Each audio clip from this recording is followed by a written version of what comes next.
किसी ने सच कहा कि महाकुंभ में जिसने जो तलाशा उसको वह मिला। गिद्धों को केवल लाश मिली, सूअरों को गंदगी मिली, संवेदनशील लोगों को रिश्तों की खूबसूरत तस्वीर मिली। वामपंथियों समाजवादियों की बाल खगाल लीजिए, महाकुंभ को लेकर के विश्व भ्रमण के अलावा कुछ नहीं दिखेगा। लेकिन इन सब से इतर धरातल पर इनकी बजबजाती विचारधारा का कोई असर नहीं है। हज के दौरान अव्यवस्था से होने वाली सैकड़ों मौतों पर चुप्पी साध जाने वाले भारत के वामपंथी सेकुलर स्कॉलर महाकुंभ की भव्यता पर उल्टी करते नजर आए हैं। हर बार इनकी कोशिश महाकुंभ को बदनाम करने और फेल करने की रही। सनातन विरोधियों को नजर केवल गंदगी पर पड़ी। महोदय, मुझे सोशल मीडिया हैंडल पर एक बात बहुत अच्छी लगी। एक सज्जन ने इस बात को कहा और उसने जो लोग महाकुंभ का विरोध कर रहे थे उनके बारे में उसने बहुत सटीक टिप्पणी की। उन्होंने कहा कि पिछले 1.5 महीने में आप वामपंथियों समाजवादियों की बाल खगाल लीजिए, महाकुंभ को लेकर के विश्व भ्रमण के अलावा कुछ नहीं दिखेगा। गंदगी, अव्यवस्था, पर्यटकों की परेशानी के अलावा इनकी बजबजाती वाल पर दूसरी कुछ भी नहीं मिलेगा।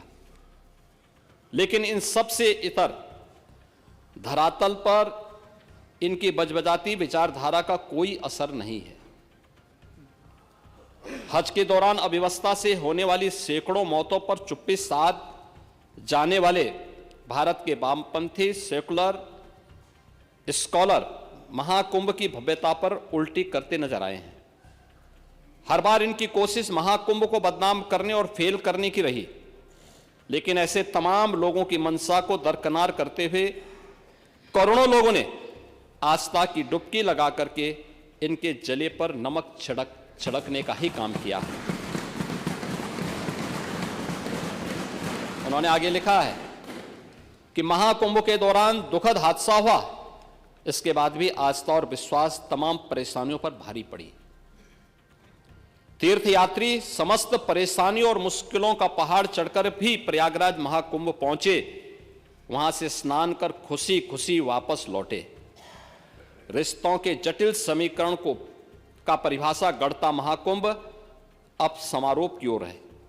लेकिन यहां से निकला संदेश हर सनातन के मन में अमिट छाप छोड़ गया है, जो वर्षों तक लोगों की बदकही और कहानियों में जीवंत रहेगा। हर तरफ अपनी मां और बुजुर्गों को महाकुंभ में अनाथ छोड़ देने वाले बेटे रहे हों, तो दूसरी तरफ अपनी सास को पीठ पर उठाकर कुंभ स्नान कराने वाली बहू भी रही है। लेकिन सनातन विरोधियों को नजर केवल गंदगी पर पड़ी। मैं अध्यक्ष महोदय वह चित्र लेके आया हूं। ये देखिए, एक बहू है, अपनी सास को पीठ पर लाद करके जा रही है महाकुंभ स्नान करने के लिए।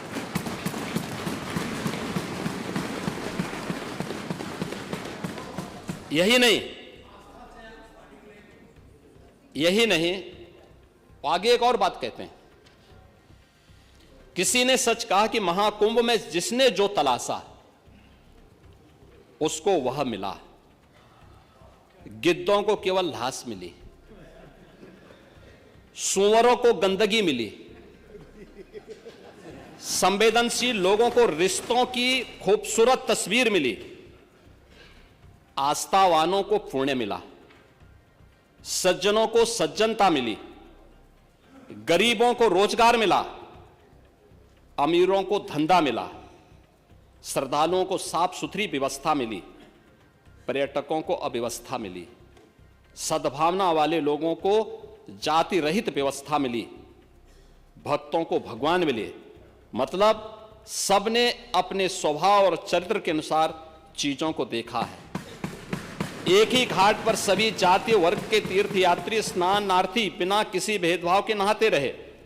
सनातन की सुंदरता आखिर समाजवादी और वामपंथियों को कैसे नजर आएगी, लेकिन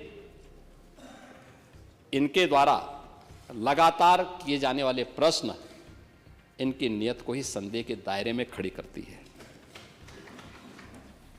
महोदय, ये टिप्पणी अचानक नहीं है, ये टिप्पणी भारत की टिप्पणी है, भारत की भावनाओं की टिप्पणी है।